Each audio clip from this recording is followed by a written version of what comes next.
Shalom, shalom! Vamos ter um tempo com Deus?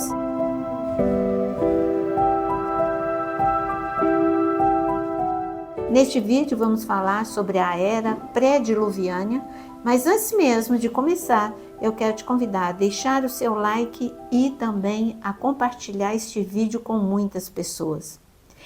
Esta é um tempo, a era pré-diluviana, que gera muita curiosidade em muitas pessoas. Como o mundo era, a sociedade, a parte física do mundo neste tempo.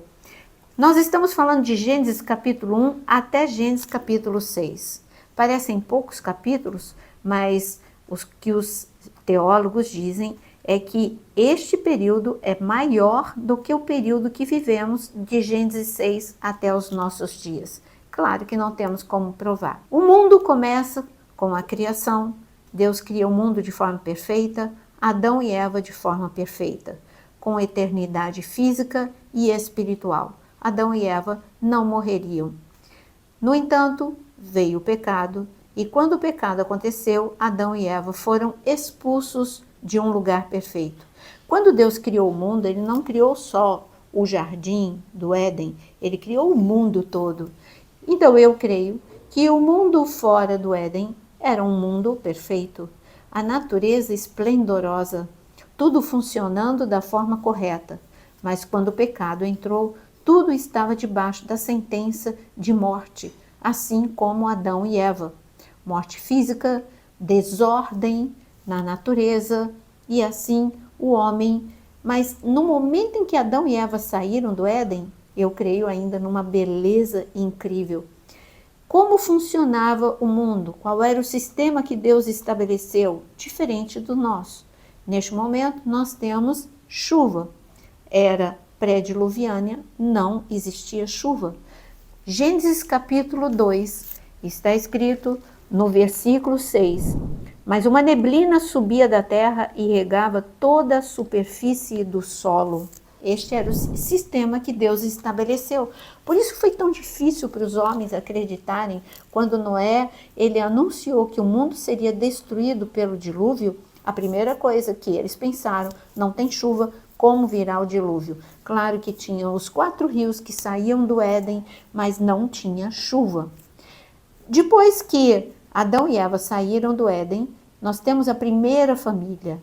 Nessa primeira família, Caim e Abel, nós temos o primeiro homicídio, a primeira violência. Caim matou Abel. Quando Caim matou Abel, o caráter do homem também estava deteriorando. O homem sem Deus é uma escuridão. E então, Caim não se arrependeu do pecado. Caim, como está escrito em Gênesis capítulo, aqui em Gênesis capítulo 4, está escrito que Adão, ele saiu para longe, e está escrito no versículo 16, Caim se retirou da presença do Senhor e habitou na terra de Nod, a leste do Éden. A pior tragédia foi Caim não ter se arrependido e ter se afastado de Deus. Ele foi para a terra, para a região de Nod. Nod significa errante, é o que Caim se tornou. Caim se casa e então ele tem um filho chamado Enoque e ele constrói uma cidade. E ele dá este nome à cidade, o nome do seu primeiro filho, Enoque. Nós temos agora um empreendedor, um construtor, que é Caim. Caim, sem a presença de Deus, deterioração do caráter. No entanto, ele continuava inteligente. Você vê um construtor, um edificador. E, inclusive, os seus descendentes, nós vemos esta marca da inteligência, da habilidade nestes homens.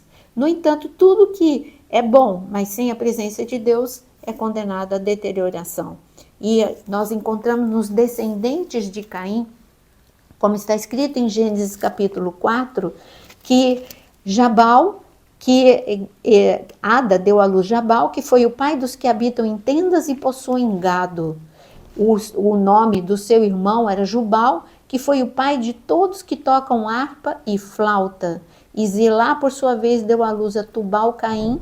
artífice de todo instrumento cortante de bronze e de ferro.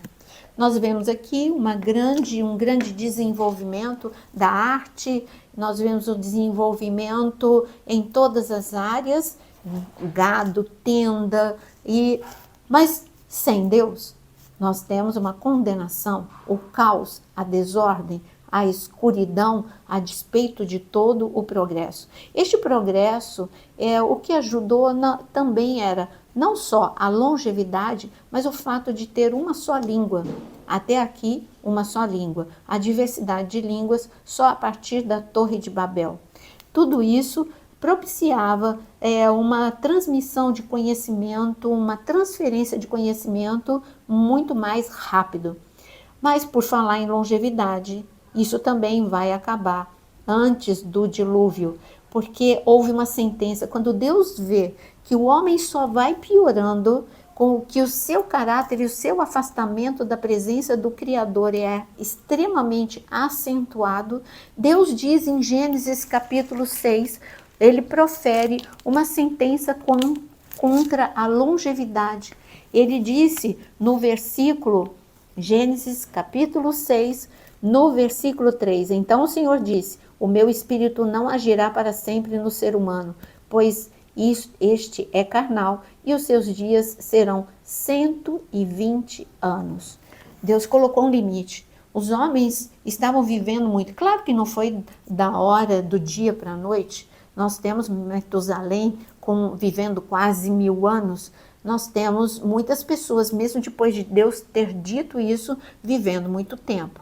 Creio que quando Adão foi criado com uma genética perfeita, com uma carga de glória muito grande sobre o seu corpo, sobre as suas emoções e sobre o seu espírito. Quando ele saiu do Éden, ele ainda tinha, é como um carro que é abastecido e ele vai ter o tanque cheio ainda por um bom tempo. Ele só vai ficar com o tanque vazio conforme ele for se afastando do lugar de abastecimento. A mesma coisa o homem em relação a Deus.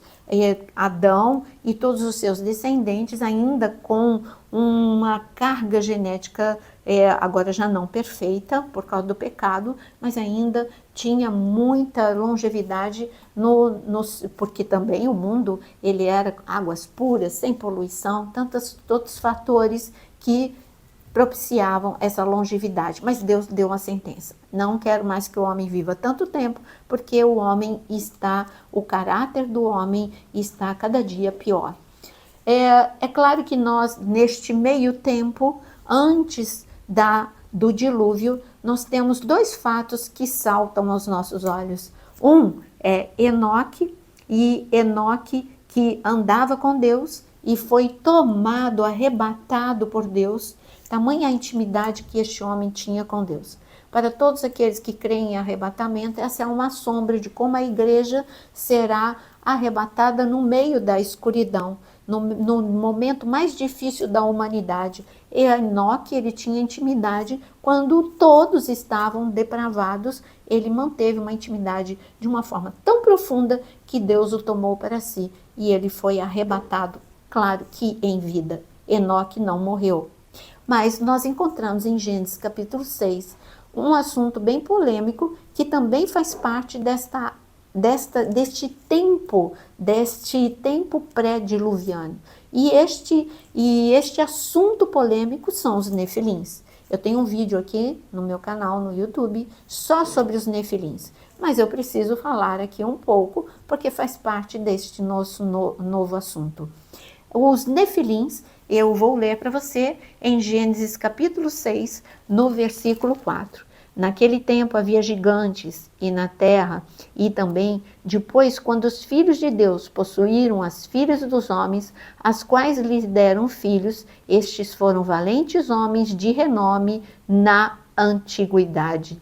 O Senhor viu que a maldade das pessoas havia se multiplicado na terra e que todo desígnio do coração deles era continuamente mau. Aqui nós temos o assunto que gera tanta curiosidade, quem são os nefilins? Muitas pessoas creem que os nefilins, eles eram os anjos caídos que tiveram relação sexual com as mulheres. E para isso você precisa acreditar numa sociedade híbrida, em que anjos e homens vão ter filhos. O que para mim fica um pouco difícil, porque seria quebrar uma lei. Mas isso, cada um é livre para crer naquilo que quer. E nós temos esta hipótese de ter sido os anjos caídos com as mulheres, e nós também temos o fato de ser, então, os descendentes de Sete, homens de caráter, que se corromperam, os filhos de Caim, os descendentes de Caim, que eram homens corruptos, que se tiveram relações, casamentos de julgo desigual. Mulheres que criam em Deus, mulheres descendentes de Sete, que casaram com descendentes de Caim, e assim você sabe que pode se tornar pessoas mornas, pessoas com mais afastamento de Deus. Então, nós temos aqui também os nefilins, que eram, e o que piorou, porque até mesmo aqueles que tinham uma intimidade com Deus, os descendentes de Sete, entraram numa decadência. Não é muito diferente do que nós estamos vivendo. Igrejas, pessoas que estão ficando mornas. Claro que não a este ponto em que eram todos, porque aqui está escrito que Deus se entristeceu ao ver que a maldade aumentou. Então, no coração de Deus, Deus já colocou, é tempo do juízo. Sempre que a humanidade chega no cálice, quando transborda o cálice da ira de Deus, é porque Deus foi esperando que alguém se levantasse. No coração de Deus, olhou para Enoque, falou, é melhor eu tirar você, porque você é o único que está me servindo. Mas, de repente, Deus olhou para uma família, a família de Noé.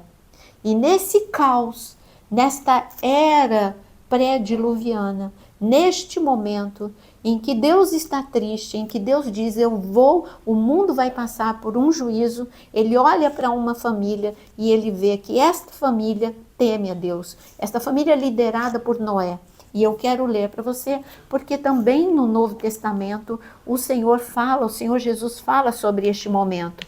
No versículo 7 está escrito, o Senhor diz, farei desaparecer da face da terra o ser humano que criei, destruirei não apenas as pessoas, mas também os animais, os seres que rastejam, as aves dos céus. Estou triste por havê-los feito. Porém Noé encontrou favor aos olhos do Senhor. Noé era homem justo, íntegro entre os seus contemporâneos. Noé andava com Deus. Esta era a diferença entre Noé e todas as outras pessoas. Noé andava com Deus, Noé era reto, Noé era íntegro, Noé orava, Noé tinha uma vida com Deus. E Deus olhou para Noé e ele disse, no meio de tanta maldade, tanta violência, tanta corrupção, eu tenho esperança neste homem. Este homem vai responder ao meu chamado. O juízo já está estabelecido, mas eu vou recomeçar tudo através deste homem. Havia uma sentença, havia uma misericórdia de Deus ao olhar para a família de Noé. E tem mais, quando Deus fala de Noé, eu acho muito bonito quando o Senhor fala no versículo 11, a terra estava corrompida à vista de Deus e cheia de violência. Mas Deus olhou para Noé, que era um homem justo, reto e que tinha uma vida com Deus. Então, se você me perguntar como era a sociedade, desordem, caos, violência. Aqui era uma terra que Deus disse, não, o homem chegou no ápice da sua decadência. Ele não pode permanecer desta forma. Eu vou exercer o meu juízo sobre a terra. E foi neste cenário que Deus chamou Noé. E ainda antes da era, a era pré-diluviana ainda, porque Noé respondeu a Deus antes do dilúvio. Noé, ele construiu a arca antes do dilúvio. Noé anunciou o juízo de Deus e pregou antes do dilúvio. Noé, um homem justo, que se manteve não por um dia nem por dois, mas por muito tempo, até entrar na arca, fiel a Deus. E Jesus, ele fala sobre este momento em Lucas capítulo 17, no versículo 22 a seguir, Jesus disse aos seus discípulos: virá o tempo em que vocês desejarão ver um dos dias do Filho do Homem, mas não verão. E dirão, ele está aqui, ele está, lá está ele, não saiam nem sigam essa gente. E depois ele diz no versículo 26, assim como foi nos dias de Noé, será também nos dias do Filho do Homem. Comiam, bebiam, casavam e davam-se em casamento, até o dia em que Noé entrou na arca, veio o dilúvio e destruiu todos. Por que Jesus está falando de Noé aqui?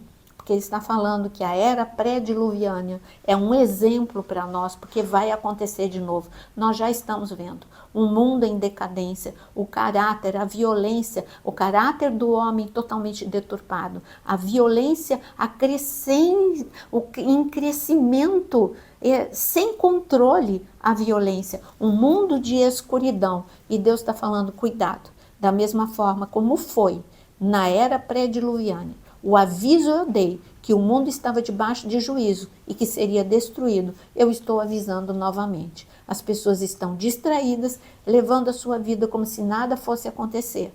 Mas algo vai acontecer, o juízo de Deus. Eu espero que você tenha gostado, porque este vídeo é um aviso para nós. Não é só aprender como era a era pré-diluviana, mas é pensar o que eu estou fazendo nesse tempo de grande violência, de caráter corrompido. Que tipo de resposta eu estou dando a Deus? Responda hoje para Deus. Que Deus te abençoe e não esqueça, deixe o seu like e compartilhe esse vídeo.